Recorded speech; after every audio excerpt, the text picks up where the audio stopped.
Pemirsa, asmara dan dendam menjadi motif di balik kasus penculikan dan pencurian dengan kekerasan yang dialami seorang pengemudi taksi dari Makassar, Sulawesi Selatan. Tersangka yang pernah menjalin kasih dengan korban dendam saat istri korban membongkar hubungan terlarang mereka.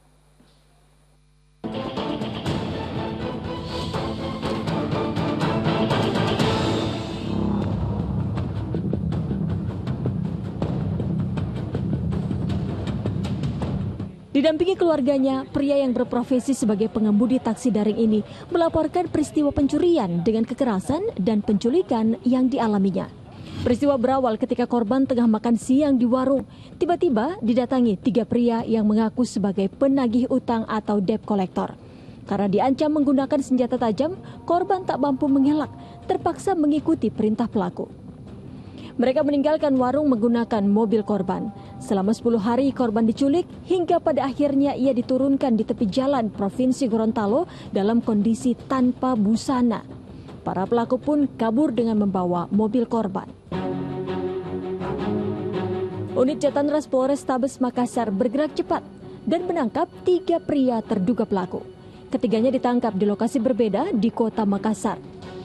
Dalam penangkapan itu, polisi mengamankan sebilah badik yang digunakan untuk mengancam korban. Penyelidikan petugas mengungkap kawanan itu melakukan penculikan atas perintah seseorang. Polisi akhirnya menangkap dalang pencurian dan penculikan terhadap korban. Ia adalah wanita berinisial NA, seorang pengusaha. NA diamankan saat berada di kamar hotel di kawasan Tangerang bersama ketiga stafnya. Guna pemeriksaan, mereka diterbangkan ke Makassar. Mereka pun ditetapkan sebagai tersangka. 4 orang ini salah satunya perempuan yang merupakan otak dari aksi dari keseluruhan yang telah kami amankan. Yang laki-laki berperan sebagai anak buah dari si perempuan. Asmara dan dendam menjadi motif di balik peristiwa ini. NA ternyata pernah menjalin kasih terlarang dengan korban setahun silam. Namun hubungan mereka terbongkar. NA terlibat pertengkaran hebat dengan istri korban hingga membuatnya dendam. Ia pun merencanakan penculikan tersebut. 3 pria staf NA ditugaskan untuk mencari eksekutor aksi di Makassar dengan upah masing-masing 10 juta rupiah. Sedangkan 3 pria eksekutor diupah 40 juta rupiah. Terjadi cekcok antara istri korban dengan tersangka ini.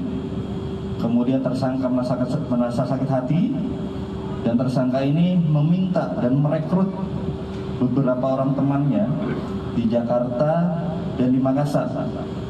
Kemudian terjadilah adegan ataupun skenario pencurian dan kekerasan disertai dengan penculikan.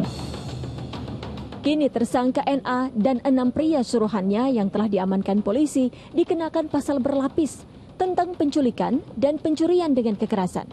Mereka terancam hukuman 12 tahun penjara. Tim Liputan melaporkan.